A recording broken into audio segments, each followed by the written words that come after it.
This is the story of the great war that Rikki Tikki Tavi fought single-handed through the bathrooms of the big bungalow with the garden. Darzi, the tailor bird, helped him, and Chuchundra, the muskrat, who never comes out into the middle of the floor, but always creeps round by the wall, gave him advice. But Rikki Tikki did the real fighting.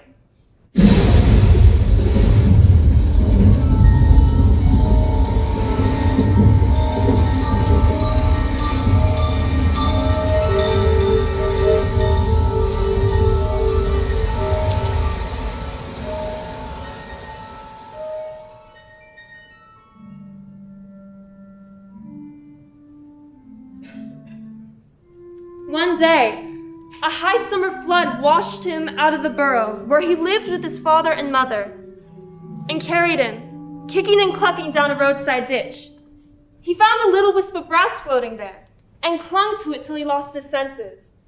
When he revived, he was lying in the middle of a hot garden path, very draggled indeed.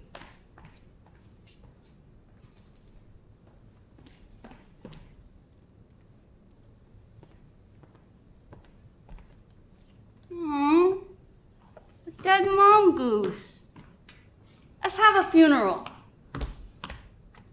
Whoa, no! Let's take him in and dry him. Perhaps he isn't really dead. No, he's not dead. He's half choked, though. Let's see if we can warm him up.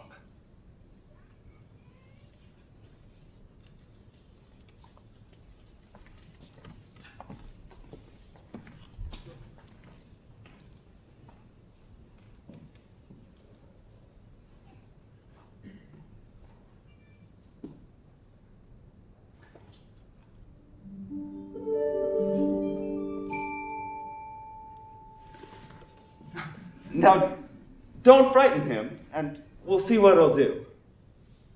It is the hardest thing in the world to frighten a mongoose, because he's eaten up from nose to tail with curiosity. The motto of all the mongoose family is to run and find out, and Rikki Tikki was a true mongoose. He looked at the cotton wool, decided it was not good to eat, ran all around the table, sat up and put his fur in order, scratched himself, and jumped on the small boy's shoulder. Don't be frightened, Teddy. That's just his way of making friends. He's tickling under my chin. Good gracious, and that's a wild creature. I suppose he's so tame because we've been kind to him. All mongooses are like that. As long as Teddy doesn't try to pick him up by the tail or put him in a cage, he'll run in and out of the house all day long. Let's get him something to eat.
He spent all that day roaming over the house. He nearly drowned himself in the bathtubs. Rikki! Put his nose into the ink on a writing table, and burnt it on the end of the big man's cigar. Rikki! For he had climbed into the big man's lap to see how writing was done. At nightfall, he ran into Teddy's nursery to watch how kerosene lamps were lighted.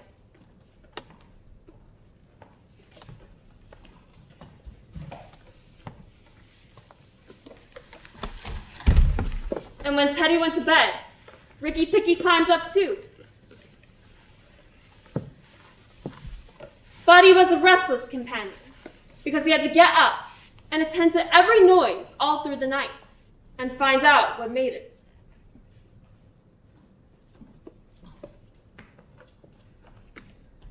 I don't like that. He may bite the child. He'll do no such thing. Teddy's safer with that little beast than if he had a bloodhound to guard him. If a snake got into the nursery now. Oh, I won't think of such an awful thing.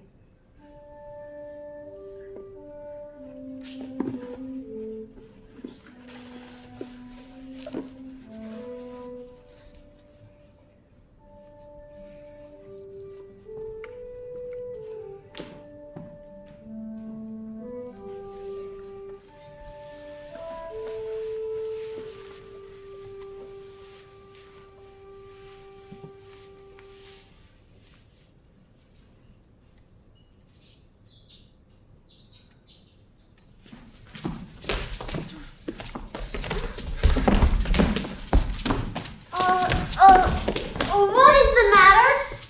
We are very miserable. One of our young fell out of the nest yesterday and Nog ate him. Huh. That is very sad.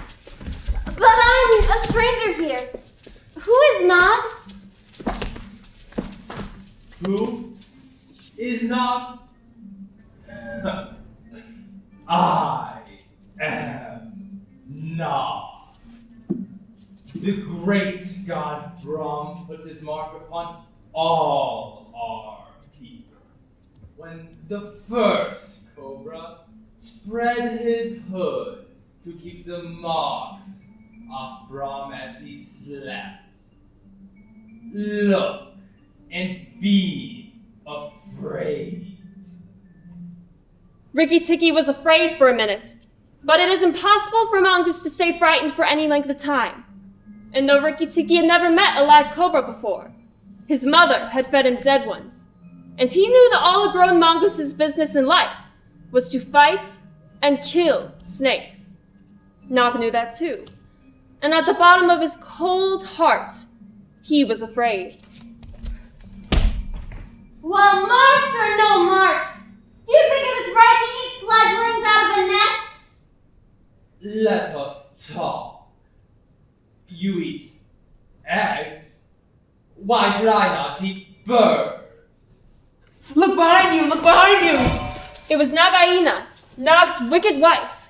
She had crept up behind him as he was talking to make an end of it.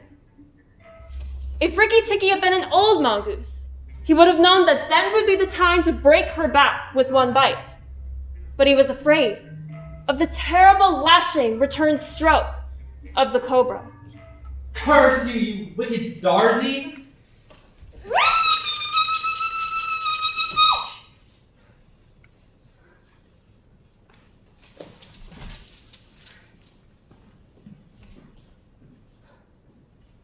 I won't follow. For I'm not sure I can manage 2 cobras at once. This is indeed a serious matter. I'm a young mongoose. It's good I managed to escape a blow from behind.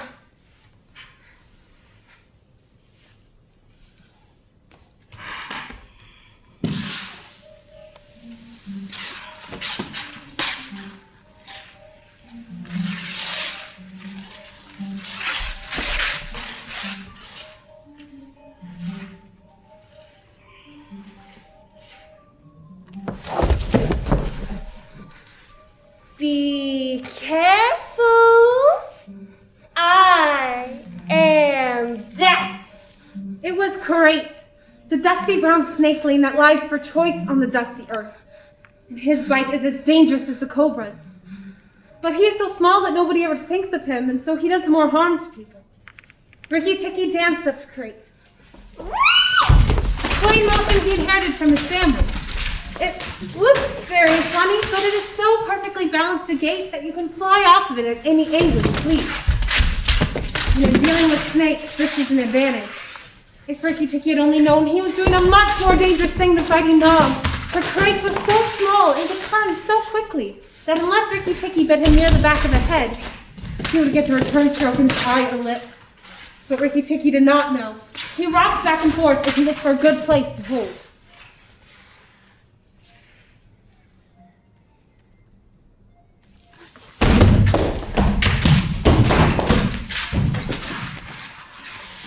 Oh, look here! Our mongoose is killing a snake!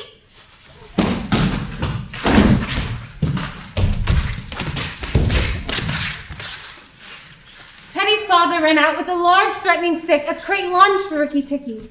But Rikki Tikki sprung on the snake's back and delivered a deep bite. That bite paralyzed Karait, and Rikki Tikki was just about to eat him up from the tail after the custom of his family at dinner, when he remembered that a full meal makes a slow mongoose. And if he wanted all his strength and quickness ready, he must keep himself hungry. Oh, Rikki Tikki Tavi, you saved Teddy from death. What a good little mongoose you are.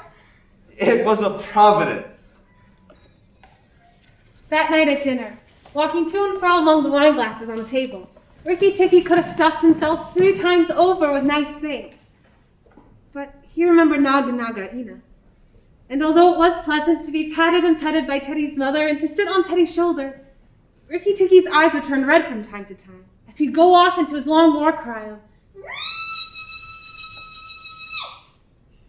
As soon as Teddy was asleep that night, Rikki Tikki went out on his nightly walk around the house. In the dark, he ran up against Chuchandra, the muskrat, creeping around by the wall.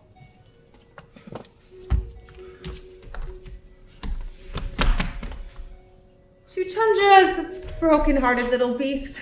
She whimpers and cheeps all the night, trying to make up her mind to run into the middle of the room, but she never gets there. Chuchandra!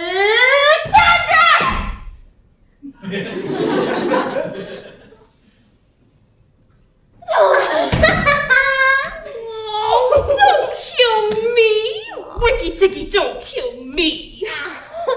Do you think a snake killer kills muskrats? Those who kill snakes get killed by snakes. And how am I to know that Nog will mistake me for you some dark night? Well, there's not the least worry. But Nog is in the garden, and I know you don't go there. My cousin, Chua, the rat told me...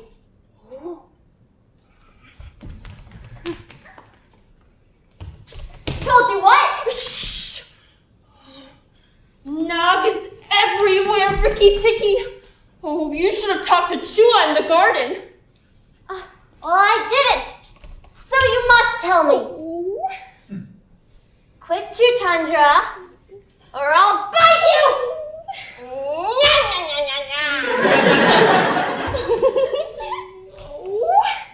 I'm a very poor muskrat.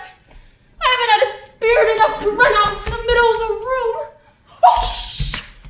Oh, I mustn't tell you anything.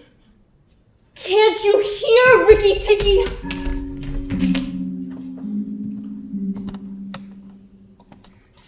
Rikki Tikki listened. The house was as still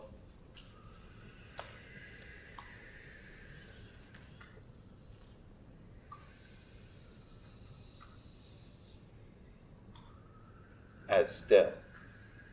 But Rikki thought he could hear the faintest scratch in the world. A sound as faint as a wasp walking on a windowsill.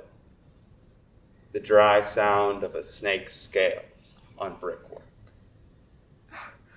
That's Nog, or Nagaina, and he's crawling into the bathroom grate. You're right, Chuchandra.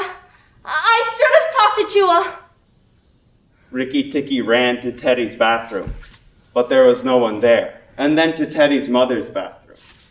At the bottom of the dry plaster wall, there was a brick pulled out, and as Rikki approached, he could hear Nog and Nagaina whispering together outside in the moonlight.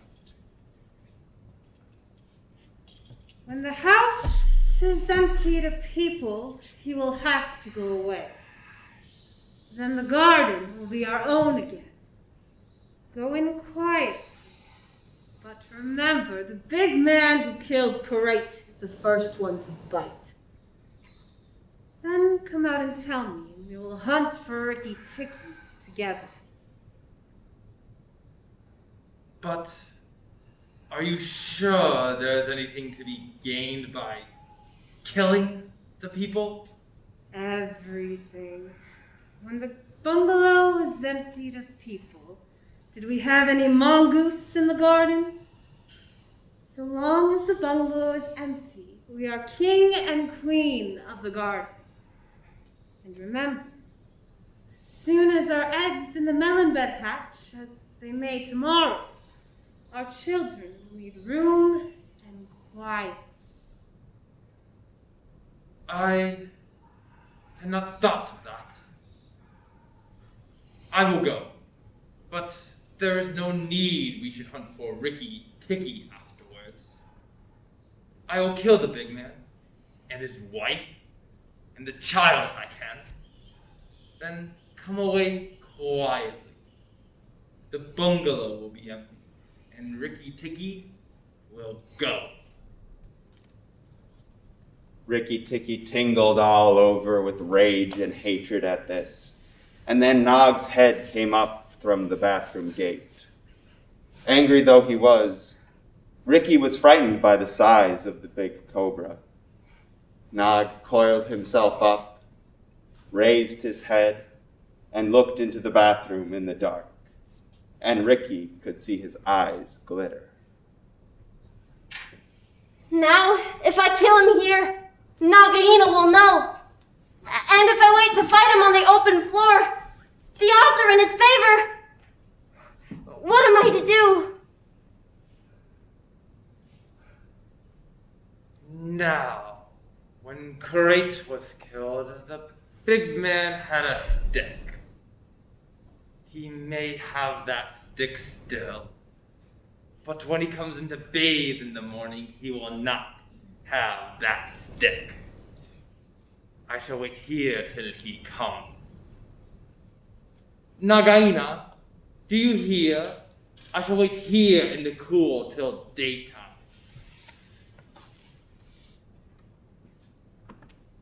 There was no answer from outside, so Rikki Tikki knew Nagaina had gone away. Nog coiled himself down, coil by coil, round the bulge at the bottom of a water jar, and Rikki Tikki stayed still as death. After an hour, he began to move, muscle by muscle, toward the jar. Nog was asleep, and he looked at the big back, wondering which would be the best place for a good hold. If I don't break his back at the first jump, he can still fight. And if he can still fight, oh, Rikki.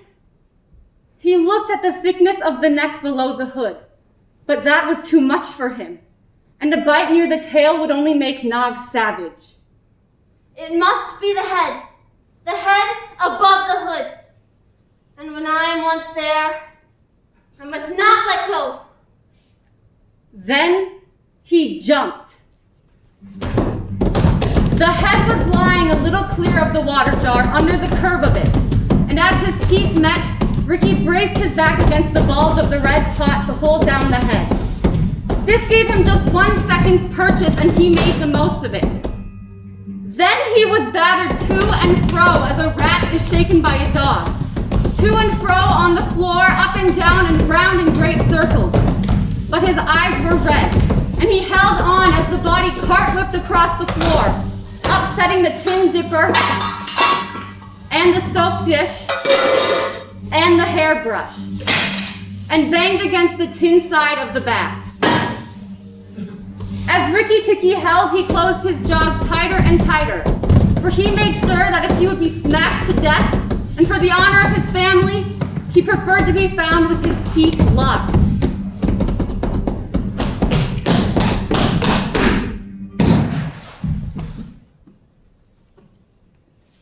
He was dizzy, aching, and felt shaking to pieces. when something went off like a thunderclap just behind him. A hot wind knocked him senseless, and red fire singed his fur.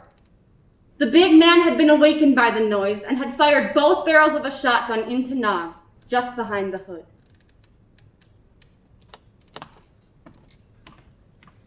It's the mongoose again, Teddy.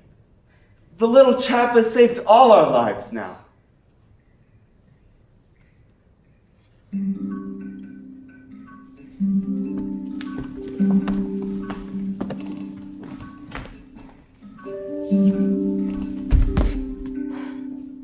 Now I have Nagaina to worry about, and she will be worse than 5 Nogs. And there's no knowing when those eggs she spoke of will hatch. Goodness, I must go and see Darcy. Nog is dead! Ah, you stupid tuft of feathers! Is now the time to sing? Nog is dead, is dead, is dead! Rikki Tikki held him by the head and held him fast. The big man brought the bang stick and Nog fell into 2 pieces. He'll never eat my babies again. All that is true enough. But where is Nagaina? Oh, Nagaina went to the trash heap and called for Nog, and Nog came back on the end of a stick. The sweeper picked up Nog on the end of a stick and threw him into the rubbish heap. Let us sing for the red-eyed Rikki Tikki. If I could get up to your nest, I'd roll all your babies out. You don't know when to do the right thing at the right time. You're safe enough in your nest there. But it's war for me down here. Stop singing a minute, Darcy. For the great, for the beautiful Rikki Tikki, I will stop. What is it, O killer of the terrible Nog? Where is Nagaina for the 3rd time? On the trash heap, mourning for Nog. Great is Rikki Tikki with the white teeth. Bother my white teeth. Have you ever heard where she keeps her eggs? On the melon bed, on the end nearest the wall, where the sun strikes nearly all day. She hid them there weeks ago. And you never thought it worthwhile to tell me? The end nearest the wall, you said. Rikki Tikki, you're not going to eat the eggs. Not eat exactly, no. Darcy, if you have a grain of sense, you'll fly off to the stables and pretend your wing is broken, and let Nagaina chase you away to this bush. I must get to the melon beds, and if I went there now, she'd see me. Now, Darcy was a feather-brained little fellow who couldn't hold more than one idea at a time in his head. And although he knew that Nagaina's children came from eggs, just like his own, he didn't think at first it was fair to kill them. But his wife was a more sensible bird, and she knew that cobra eggs meant baby cobras later on. So she flew from the nest and left Darcy to keep her eggs warm and continue his song about the death of Nog. Oh, my wing is broken! The boy in the house threw a stone at me and broke it!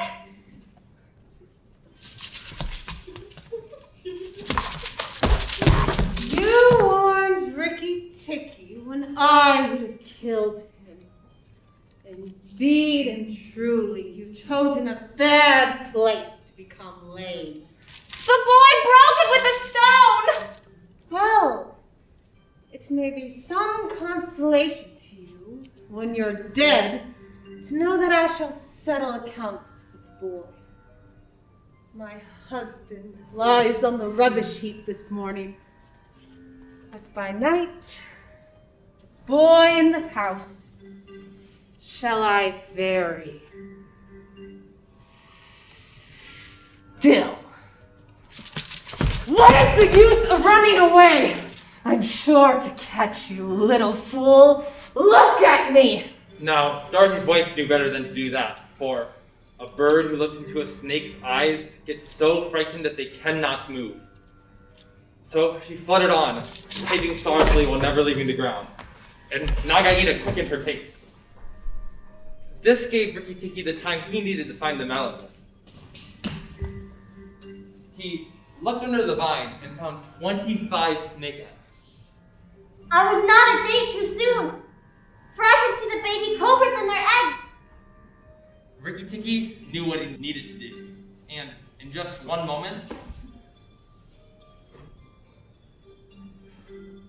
only one egg remained. Rikki Tikki! Oh, Rikki Tikki! Rikki Tikki! I led Nagaina toward the house, and she has gone into the veranda. Oh, come quickly! She needs killing! Without hesitation, Rikki Tikki scurried to the house with the last remaining cobra egg.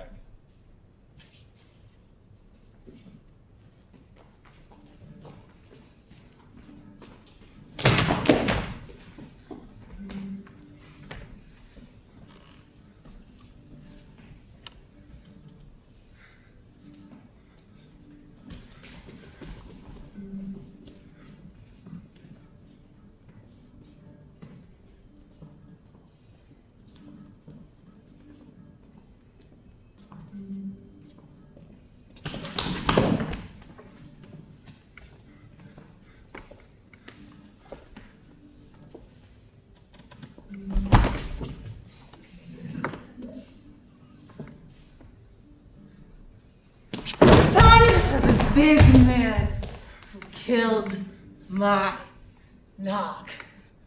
Stay still. Wait a little. I'm not ready yet. Keep very still, all you three. If you move, I strike. And if you don't move, I strike. Oh, you foolish people who killed my Nog! Stay still, Teddy. You mustn't move. Teddy, keep still. Turn around, Nagaina! Turn and fight! All in good time. I will settle my count with you presently. Look at your friends, Rikki Tikki. They are still and white. They are afraid. They dare not move if you come a step near. I strike. Look to your eggs in the melon bed near the wall.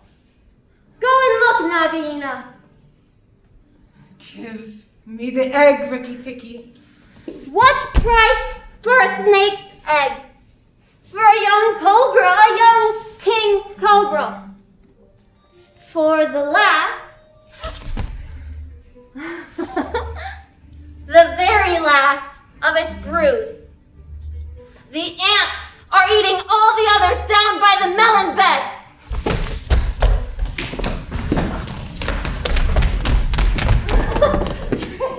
Tricked! The boy is safe. And it was I that caught Nog by the hood last night in the bathroom. He threw me to and fro, but he could not shake me off. He was dead before the big man blew him in two. I did it.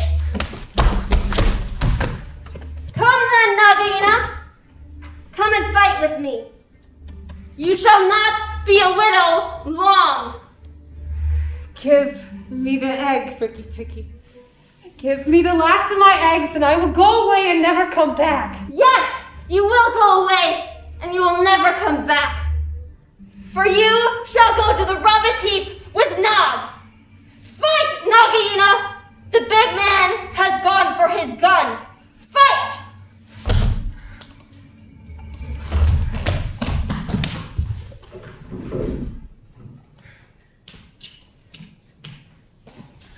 Very few mongoose, however wise and old they may be, care to follow a cobra into its hole.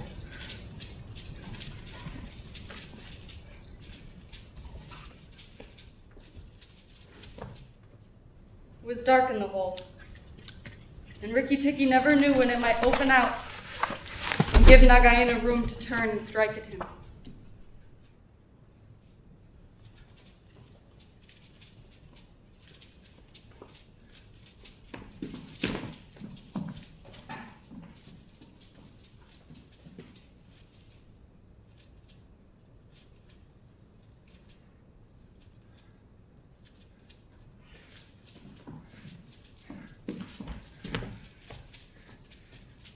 It's all over for Rikki Tikki.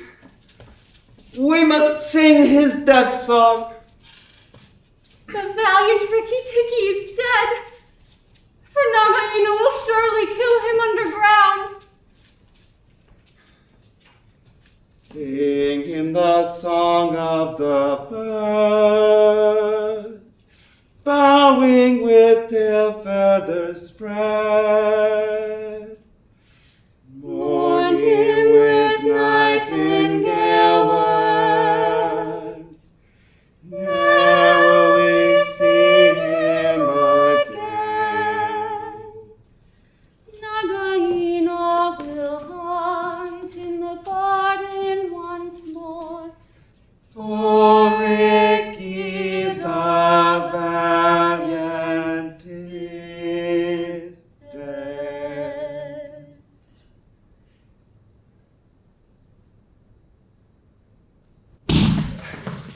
Rikki Tikki! It is all over. She will never come out again. Rikki Tikki wanted to curl up and sleep where he was. Sleep and sleep, for he had done a hard day's work. Tell the coppersmith, and he will tell the garden that Nagaina is dead.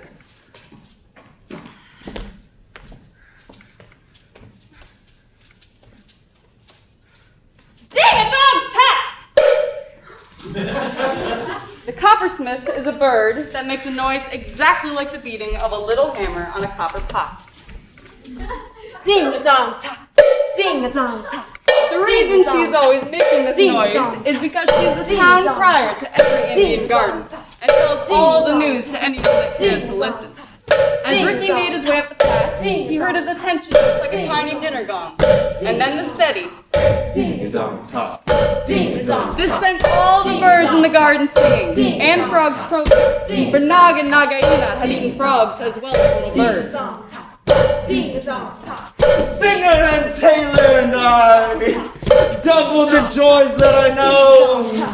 Evil that plagued us is slain. Death in the garden lies dead. Who has delivered us? Who?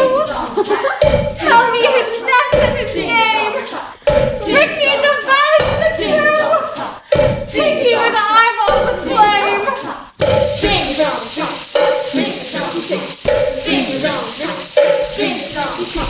Sing him the thanks of the birds. Bob with his tail feathers spread. Once it was thought she was gone. Here we will praise him instead. Ding-a-dong-ta, ding-a-dong-ta. Rikki! You saved all our lives. Oh, it's you!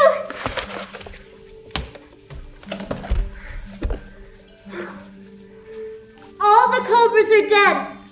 But if they weren't, I'm here. Rikki Tikki had a right to be proud of himself, but he did not grow too proud.